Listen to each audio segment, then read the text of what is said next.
There is a lot we don't know yet about how Biden's withdrawal from the race is going to play out, but we're starting to get a clearer picture. Endorsements and dollars for Kamala Harris continue to pour in. Democrats say excitement is growing, and a majority of delegates have pledged to vote for her in a virtual roll call starting August 1st. So how are delegates from Illinois feeling in this unprecedented time? And how are they preparing for a historic convention? Joining us now are 3 Illinois delegates. Dan Montgomery is president of the Illinois Federation of Teachers. Welcome to the show, Dan. Hi, Sasha. Thanks for having me. Rory Hoskins is mayor of the town of Forest Park. Good to see you, Mayor. Good to see you. And Alex Zapian is supervisor of Lockport Township near Joliet. Hey, Alex. Hi, thanks for having me. We're in the middle of a lot of shifts, Alex. How are you wrapping your mind around that? Sure, and thanks everyone for tuning in. Thanks again, Sasha, for having me. I will say it's there's a saying that says we keep going through unprecedented times, and that is true. It seems like every other week or even every month there seems to be a new unprecedented event, and I think that's really a good way to describe it. At first when I heard the news that President Biden was stepping down and redacting his candidacy, I was very surprised, and I do think that it takes a lot of humility for him to do that, and I do think that'll be a part of his legacy, that he really kind of stepped aside to make sure we as a party remain united, because the main goal here is to make sure we don't get Donald Trump elected. Now with Kamala Harris coming in, I am extremely excited. Right, there's a lot of firsts. So for me, like this will be my first convention ever, and it's going to be in Chicago. And I'm a younger person, so the fact that this is coming to here, my home state, yeah, and then we'll be hoping to nominate Kamala Harris, hopefully the first woman president ever and the first woman of color, is just historic. Yeah, this is uncommon, Mayor Hoskins, for a candidate, as I said, to drop out of the race this close to an election. The Democratic Party, though, is trying to create as much certainty around this process of selecting a nominee as possible. So is it feeling to you like things are starting to settle into place? Absolutely. Similar to Alex, all I'm seeing is excitement, from party activists, from elected officials, from peers, from family members across the country. Everyone is looking forward to this convention. On a personal note, I was a 2020 Biden delegate, and we didn't get a convention. Yeah, so you had to do it virtually, so right? I was already looking forward to a convention in Chicago, but it's going to be that much more historic and that much more monumental. Dan, you're on the line with us right now. You're at the American Federation of Teachers Conference in Texas. Yesterday, as a national union, the AFT did endorse Harris. So just take us to the floor of the conference, if you will. What was the mood? Oh, yeah, sure, Sasha. So, yeah, we're in Houston. So you got thousands of AFT delegates from around the country. We have about 250 of our Illinois teachers and staff there. Ecstatic, rapturous. I mean, it's all been really tense the last few weeks, right? And there was really no debate, and people weren't saying, oh, we should have an open convention. I think people recognize the achievements of the Biden-Harris administration, what Kamala has done. And so, I mean, we did a special order first thing in the morning yesterday, and again, we had an Illinois breakfast for our delegates, and we talked about it, and I said, look, this is historic, what the opportunity we have. And we had international guests also from other countries, and they were floored at the buzz, the excitement, what we're all feeling. So, and then we're doing a special order this morning thanking President Biden. I mean, he's been the best president for labor and working people in my lifetime, probably in American history, in my opinion. So it's an exciting time, and I think we're all really looking forward to her wrapping up the nomination, which is probably going to happen here, if not already, just in terms of commitments. Alex, you mentioned your excitement before for Kamala Harris as the Democratic nominee. Is that what you're hearing amongst your peers? Yes, and I echo what my fellow delegates are saying. And one thing too, to add in a bit of a youth perspective, is I have a lot of friends who aren't involved in the political arena. I have friends that work in the nonprofit sector, corporate America, et cetera.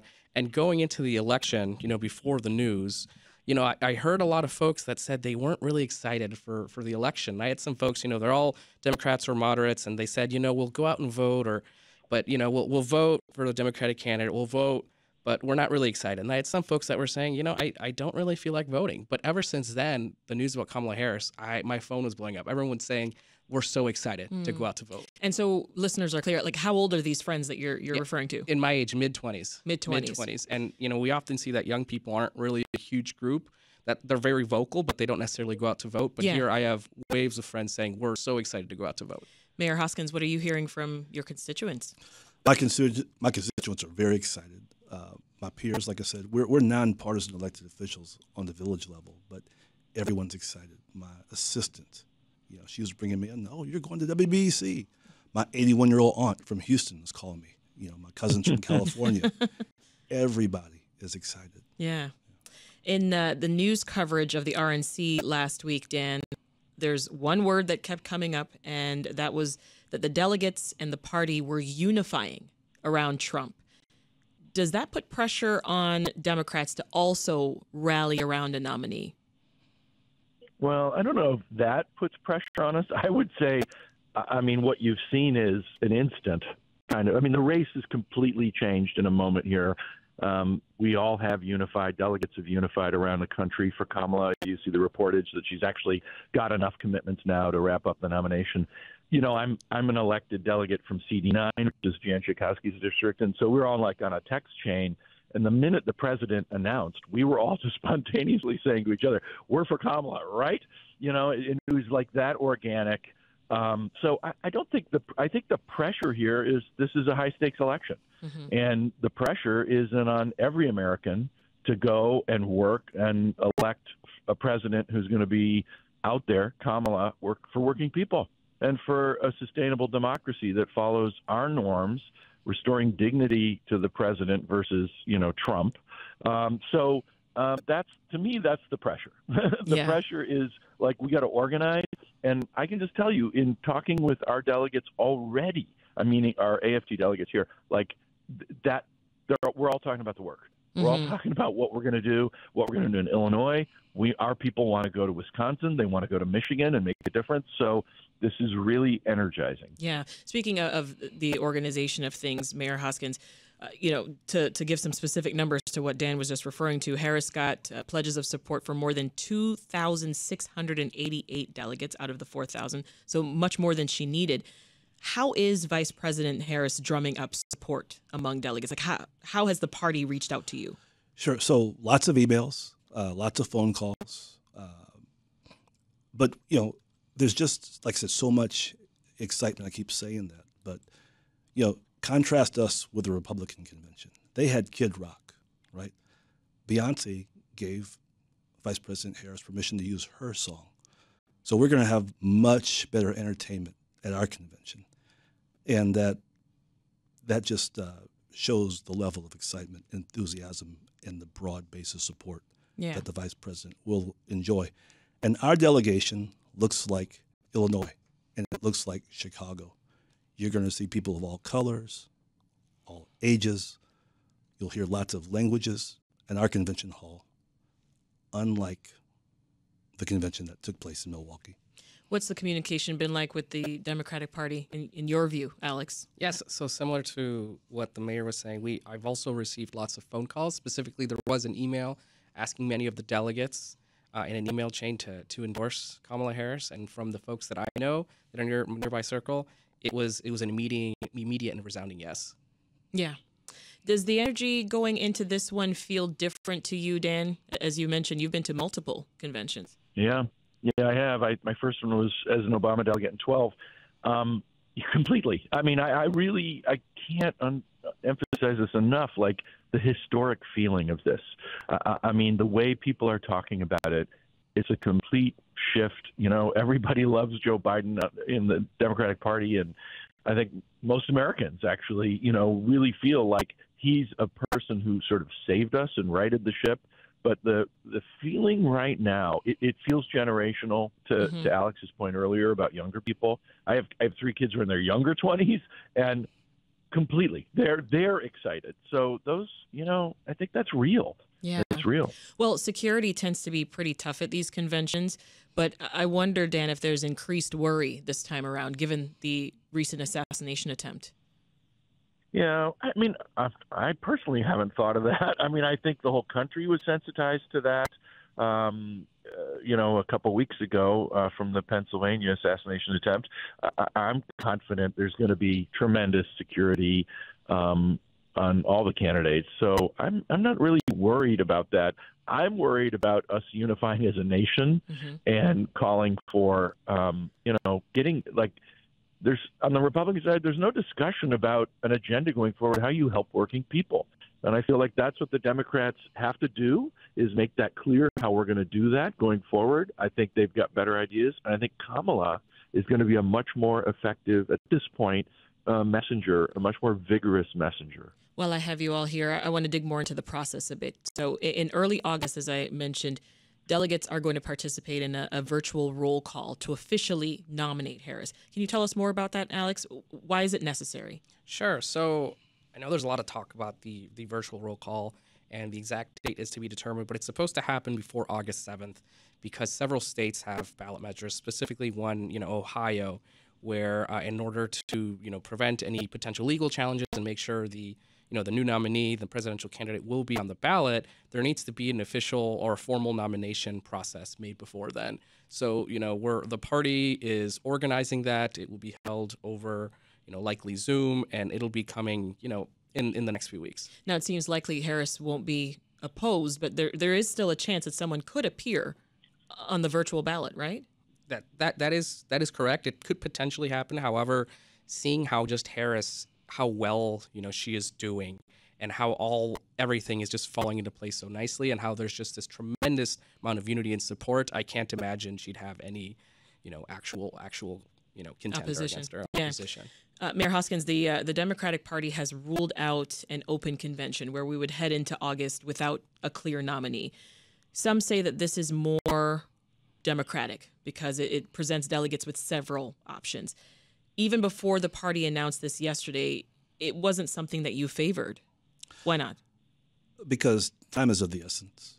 Right? We only have about 4 months. Campaigns are complicated things. There's the fundraising, there's the staffing that goes along with that, selecting leadership, getting buy-in from the grassroots, from the various constituent groups that sort of make up the pillars of the Democratic Party, whether you're talking about labor or education or our friends in Hollywood. And there are any number of opinions on who should be the candidate. So I'm glad that we're all coalescing around Vice President Harris. She's earned it. She's been loyal to the President Biden, and we all know her, right? All the Democrats know her. We know her accomplishments, and I think she's ready, and we're just really ready to go and work for her. So there does seem to be that jolt of energy that we've discussed going into this contest, but I do have to ask the question that is on a lot of people's minds.